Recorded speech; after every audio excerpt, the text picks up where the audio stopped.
আসসালামু আলাইকুম। সুপ্রিয় দর্শক, শুভেচ্ছা জানবেন। ইরান যুদ্ধে কি জয় পরাজয়ের পাল্লা স্পষ্ট হতে চলেছে? অর্থাৎ ইরান কি জয়ের দিকে একটু বেশি ঝুঁকে আছে? এই কনটেন্টে আমরা এই আলোচনাটাই করব। আমি আনোয়ার সাদি আপনাদের সঙ্গে রয়েছি। যুদ্ধ শুরু হয়েছে ২৮শে ফেব্রুয়ারি। যুদ্ধের একদিকে রয়েছে ইরান এবং অপরদিকে সম্মিলিতভাবে রয়েছে যুক্তরাষ্ট্র এবং ইসরায়েল। যুক্তরাষ্ট্র চেষ্টা করছে আরো তার বন্ধু দেশগুলোর কাছ থেকে কিছু সহযোগিতা নিতে। কোন ফরম্যাটে চেষ্টা করছে সেটি আলোচনা করব, কিন্তু এখনো সেই চেষ্টায় সাফল্য দেখা দিচ্ছে না। আরো বেশ কিছু বিষয় রয়েছে এই যুদ্ধের, যে বিষয়গুলো বিচার বিবেচনা করলে এখন ধারণা করা যায় যে ইরানের দিকে বিজয় বা জয়ের পাল্লা কিছুটা ঝুঁকে রয়েছে। যদিও ইরানের প্রভূত ক্ষতি হয়েছে, ইরান তাদের নেতৃত্ব হারাচ্ছে, ইরান তাদের সামরিক শক্তি হারাচ্ছে, ইরানের বেসরকারি স্থাপনায় হামলা হয়েছে। অর্থাৎ এই যুদ্ধে সবচেয়ে বেশি যেটি ক্ষতির ঝুঁকিতে রয়েছে সেটি হলো ইরানের অর্থনীতি। এই যেমন ইরানের একটা তেল স্থাপনায় হামলা হয়েছে বলে জানা গেছে। ইরানের যে ৯০ ভাগ জ্বালানি আহ, বিক্রি করার যে দ্বীপ খার্গে, সেটাতে একটা হামলা করেছেন মার্কিন প্রেসিডেন্ট ডোনাল্ড ট্রাম্প। তিনি বলেছেন যে ভদ্রতার খাতিরে সেখানে যে তেলের মজুদ রয়েছে সেখানে তিনি হামলা করেননি, কিন্তু তিনি এটি দেখিয়েছেন যে এই জায়গাটি যা ইসরায়েলও যে দ্বীপ ধ্বংস করে দিতে চায়, সে বিষয়টি তিনিও ধ্বংস করে দেওয়ার একটা সামর্থ্য রাখেন, এরকম একটা বিষয় তিনি দেখিয়েছেন, যা ধ্বংস করে দিলে ইরানকে ২০ বছর পিছিয়ে দেয়া হয়।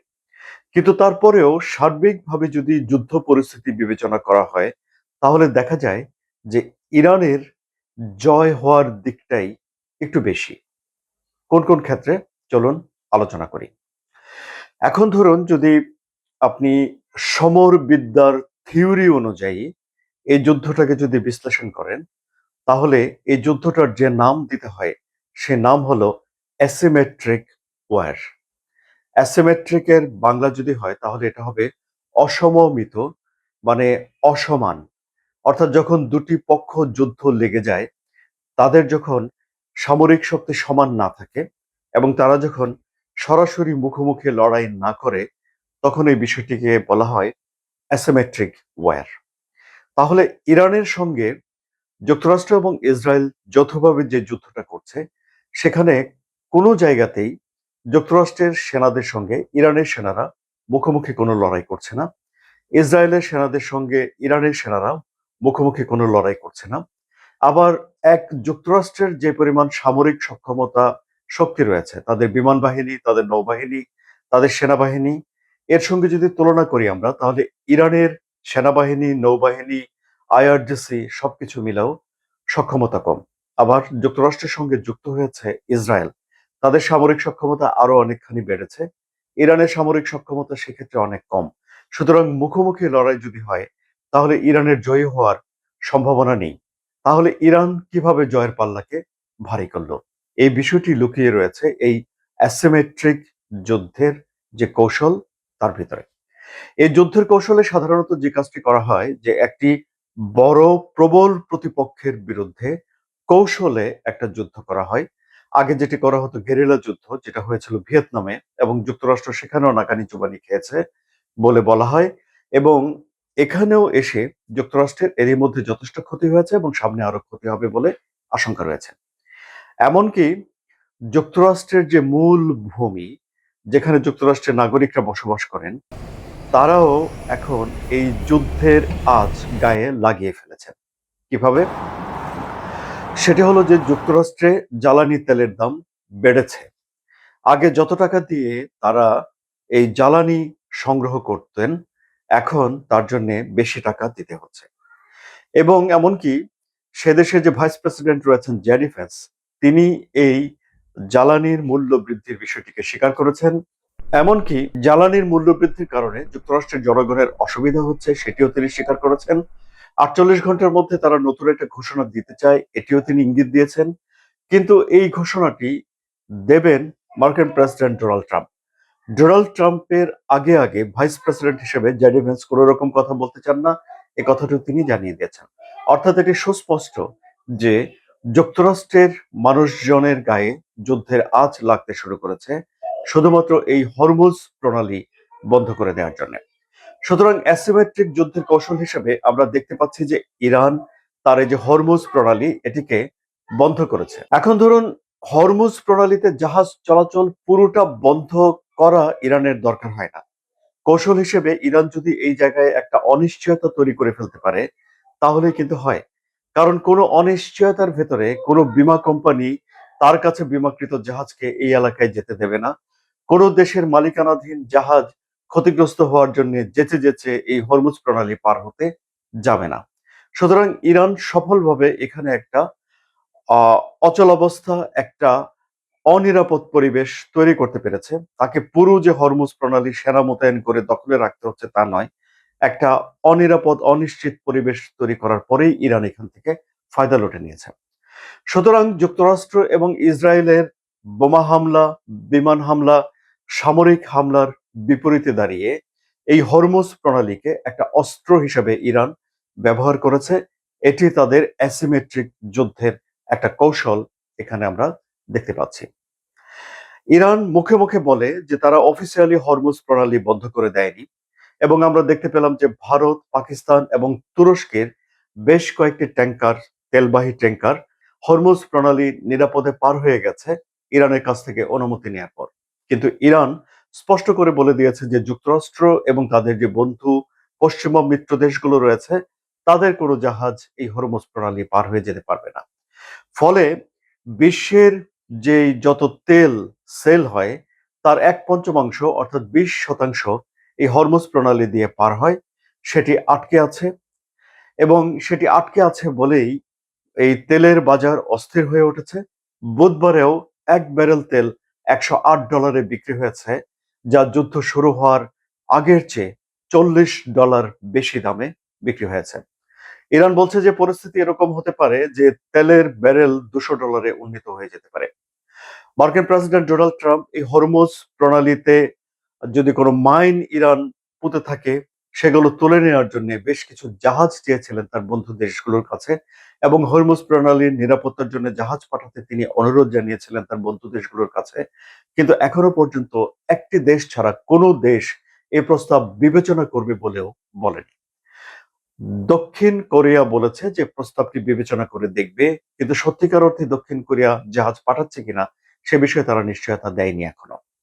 আবার ধরুন যুক্তরাষ্ট্রের সব সময়ের বন্ধু ন্যাটোভুক্ত দেশ যুক্তরাজ্য, ফ্রান্স, জার্মানি, ইটালি, স্পেন, এইসব দেশগুলো কিন্তু ডোনাল্ড ট্রাম্পের সহযোগিতায় সাড়া দিয়ে জাহাজ পাঠিয়ে দেয়নি। এমনকি জাহাজ পাঠিয়ে দেয়নি জাপান, এমনকি জাহাজ আরো কিছু দেশ আছে যারা সেখানে জাহাজ পাঠিয়ে দেয়নি।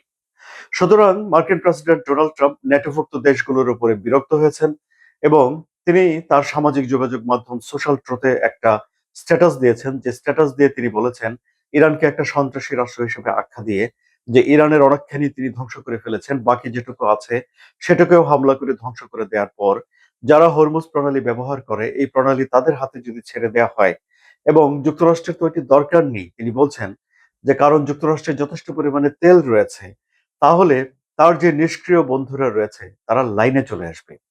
এই হলো তার বক্তব্য। অর্থাৎ তিনি কি পরিমাণ ন্যাটোভুক্ত দেশগুলোর সঙ্গে একটা বিরক্ত হয়েছেন, এবং তিনি তার ক্ষোভ উষ্মা প্রকাশও করেছেন, আর এখন বলছেন যে এদের সহযোগিতা দরকার নাই, এদের সহযোগিতা ডিজায়ার করে না। কখন একটা লোক কি পরিমাণ হতাশ হলে এরকম একটা কথা বলতে পারে যে এর সহযোগিতা দরকার নেই। ফলে ইরানের এই যুদ্ধের ফলাফল হিসেবে এই যে ন্যাটোর সঙ্গে ডোনাল্ড ট্রাম্পের দূরত্ব বৃদ্ধি, বন্ধু দেশগুলোর সহযোগিতা না পাওয়া, আলাপ আলোচনা না করে তিনি যে যুদ্ধ জড়িয়ে পড়েছেন এই জন্য তার নিজের দেশের ভিতরে এক ধরনের চাপে পড়া, তেলের মূল্য বৃদ্ধির কারণে আন্তর্জাতিক এবং দেশের ভিতরে চাপে পড়া, এই সবকিছুই ইরানের এক ধরনের বিজয়। ইরানের ফাইনাল বিজয় হলো যে ইরান যদি তাদের শাসন ব্যবস্থা ধরে রাখতে পারে। কারণ যুদ্ধ শুরু করার পরেই মার্কিন প্রেসিডেন্ট ডোনাল্ড ট্রাম্প এবং ইসরায়েলের প্রধানমন্ত্রী বেনিয়ামিন নেতানিয়াহু দ্ব্যর্থহীন কণ্ঠে বলেছেন যে তারা এই শাসন ব্যবস্থা গুড়িয়ে দিতে চান, এবং এই শাসন ব্যবস্থার টপ লিডার অনেকেই এরই মধ্যে মারা গেছেন ইসরায়েলের হামলায়, এবং ইসরায়েলের প্রতিরক্ষা মন্ত্রী বলেছেন ইসরায়েল কার্স তার নাম, যে তাদের প্রধানমন্ত্রী বেনিয়ামিন নেতানিয়াহু অনুমোদন দিয়ে রেখেছেন যে ইরানের যে কোনো সিনিয়র নেতাকে, লিডারশিপকে তারা এখন টার্গেট করতে পারে। সুতরাং দেখা যাচ্ছে যে ইরান তার অ্যাসিমেট্রিক যুদ্ধের কৌশল হিসেবে হরমুজ প্রণালীকে যে ব্যবহার করেছে সেটিকে তারা কাজে লাগাতে পেরেছে, এবং যুক্তরাষ্ট্রের ভিতরেও যদি এই গ্যাসের দাম, তেলের দাম বাড়তে থাকে, তাহলে নভেম্বরে মধ্যবর্তী নির্বাচনকে সামনে রেখে মার্কিন প্রেসিডেন্ট ডোনাল্ড ট্রাম্পের জনসমর্থনে বড় ধরনের পরিবর্তন হতে পারে বলে বিশ্লেষকরা বলছেন, যা সরাসরি ডোনাল্ড ট্রাম্পের ক্যারিয়ারকে ক্ষতিগ্রস্ত করবে। অর্থাৎ ইরান সরাসরি লড়াই করছে না, গোলা মারছে না যুক্তরাষ্ট্রের সেনাদের সঙ্গে মুখোমুখি, কিন্তু তারপরেও এর একটা কৌশল তারা এমন ভাবে নিয়েছে যে যার প্রভাব তার শত্রু দেশগুলোর উপরে পড়ে যাচ্ছে। আবার ধরুন, মধ্যপ্রাচ্যের যে দেশগুলো রয়েছে, যেমন সৌদি আরব, যেমন কুয়েত বা অন্য যে দেশগুলো রয়েছে, তারাও কিন্তু তেল উৎপাদন কমাতে বাধ্য হয়েছে, ফলে তাদের অর্থনৈতিক ক্ষতি হচ্ছে। আবার ধরুন, ইরান সরাসরি যুক্তরাষ্ট্রকে আক্রমণ না করলেও যুক্তরাষ্ট্রের যে স্বার্থগুলো রয়েছে, অর্থাৎ যুক্তরাষ্ট্রের যে দূতাবাস রয়েছে, সেই দূতাবাসে তারা আক্রমণ করছে। আবার ধরুন, তারা ইসরায়েলে আক্রমণ করছে, ফলে যুদ্ধক্ষেত্রটা অনেক বেশি দূরে। ইসরায়েল থেকে এসে বোমা ফেলা হচ্ছে ইরানে, ইরান থেকে মিসাইল ছুড়ে মারা হচ্ছে ইসরায়েলে। অর্থাৎ তারা কিন্তু মুখোমুখি হচ্ছে না, দূরে থেকে একে অন্যকে আঘাত করছে। ফলে দূতাবাসগুলো ক্ষতিগ্রস্ত হচ্ছে, এবং আরব বিশ্ব তাদের নিরাপত্তার জন্য যুক্তরাষ্ট্রের উপরে যে নির্ভর করত এবং যুক্তরাষ্ট্র যে নিরাপত্তা দিয়ে এসেছিল, সেই নিরাপত্তা দেয়ার আশ্বাস বাণী অনেকটাই ক্ষতিগ্রস্ত হয়েছে এই যুদ্ধে। কারণ এটি প্রমাণ হয়েছে যে যুক্তরাষ্ট্র মধ্যপ্রাচ্যে তার যে ঘাঁটিগুলো আছে, সেই ঘাঁটিগুলোকে নিরাপদে রাখতে পারেনি। সেই ঘাঁটিগুলোতে ইরানের গোলা গিয়ে পৌঁছেছে, ইরানের মিসাইল গিয়ে পৌঁছেছে। আবার ধরুন, এই যে যুদ্ধের ১৯ দিন পার হয়েছে এবং ২০তম দিনে এসে পড়েছে, এই যে সময় ক্ষেপণ, যুদ্ধটাকে প্রলম্বিত করা, এটিকেও একটা অস্ত্র হিসেবে ব্যবহার করছে ইরান। যুক্তরাষ্ট্র এবং ইসরায়েলের যে প্রস্তুতি, প্রথম দফা আক্রমণ করেই তারা ইরানের সর্বোচ্চ নেতা আয়াতুল্লাহ আলী খামেনি, ইরানের আইআরজিসির প্রধান, ইরানের যে সেনাবাহিনীর, সশস্ত্র বাহিনীর প্রধান, ইরানের প্রতিরক্ষা মন্ত্রী সহ প্রথম সারির ৪০ জন নেতা, যারা সরাসরি তাদের সর্বোচ্চ নেতা আয়াতুল্লাহ আলী খামেনির সঙ্গে কাজ করতেন দেশ পরিচালনা করার জন্য, তাদেরকে মেরে ফেলেছে। এবং এরপরে ডোনাল্ড ট্রাম্প বলেছিলেন যে তাদের অভিযান শেষ হলে ইরানের জনগণ যেন তার নিজেদের সরকার তৈরি করে। কিন্তু দেখা গেল যে ইরান সেটি হতে দেয়নি, বরং তারা তাদের নতুন সুপ্রিম লিডার নির্বাচন করেছে, তারা তাদের শাসন ব্যবস্থাকে ধরে রেখেছে, এবং ইরানের জনগণও বিক্ষোভের রাস্তায় নেমেছে, তবে সেটি যুদ্ধের বিপক্ষে, তাদের সেই শাসন ব্যবস্থার পক্ষে। এই সবকিছুই ইঙ্গিত দেয় যে এই শাসন ব্যবস্থা টিকিয়ে রাখার জন্য ইরান শক্ত ফাইট দিচ্ছে, এবং এরা যদি শাসন ব্যবস্থা টিকিয়ে রাখতে পারে, তাহলেই এই যুদ্ধে তাদের জয় হয়। ফলে যত সময় ধরে এই শাসন ব্যবস্থা টিকে থাকবে, যুদ্ধ যত সময় ধরে টিকে থাকবে, এটি ইরানের পক্ষেই যাচ্ছে, এ বিষয়টি ধরে নিতে হবে। অর্থাৎ এই সময় যে ইরানের কোনো ক্ষতি হবে না তা নয়, ইরান যথেষ্ট পরিমাণে আক্রমণের শিকার হবে, যথেষ্ট পরিমাণে ক্ষতি হবে, কিন্তু এখানে মূল বিষয় হলো যে কার ক্ষতি বেশি হচ্ছে। যেমন ধরুন, ইরান খুবই সস্তা দামের ড্রোন ব্যবহার করে থাকে, যা হয়তো বানাতে $২০,০০০ লাগে। এই একটা ড্রোনের আক্রমণ থেকে বাঁচার জন্য যে গোলাগুলো ছোড়ে, মানে যে মিসাইল আকাশ প্রতিরক্ষা ব্যবস্থা কাজে লাগায় যুক্তরাষ্ট্র, তার এক একটা গোলার দাম বা মিসাইলের দাম $২০ লাখ পড়ে যায়। সুতরাং ইরানের আরেকটা কৌশল হলো যে এই যুদ্ধটাকে কস্টলি করে ফেলা, অর্থাৎ ব্যয়বহুল করে ফেলা, অর্থাৎ ব্যয়বহুল করে শত্রুপক্ষকে ক্লান্ত করে ফেলা, তাদের সম্পদ নষ্ট করে ফেলা, তাদেরকে বিরক্ত করে ফেলা, তাদেরকে এক্সস্ট করে ফেলা। এবং এই কাজটি ইরান করছে, এবং করার ক্ষেত্রে তারা সফল হচ্ছে। এবং এরই মধ্যে তো বিভিন্ন গণমাধ্যমে খবর এসেছে যে যুক্তরাষ্ট্র যুদ্ধবিরতি চেয়েছে, ইরান যুদ্ধবিরতিতে যেতে চায় নাই, এবং এখনো পর্যন্ত এই ১৯তম দিন পার হয়ে যাওয়ার পরও ইরান যুদ্ধে টিকে রয়েছে। এবং যত দিন যাবে, যুক্তরাষ্ট্রের জন্য এই যুদ্ধকে তারা আরো বেশি ব্যয়বহুল করে ফেলতে পারবে বলে ধারণা করা হচ্ছে।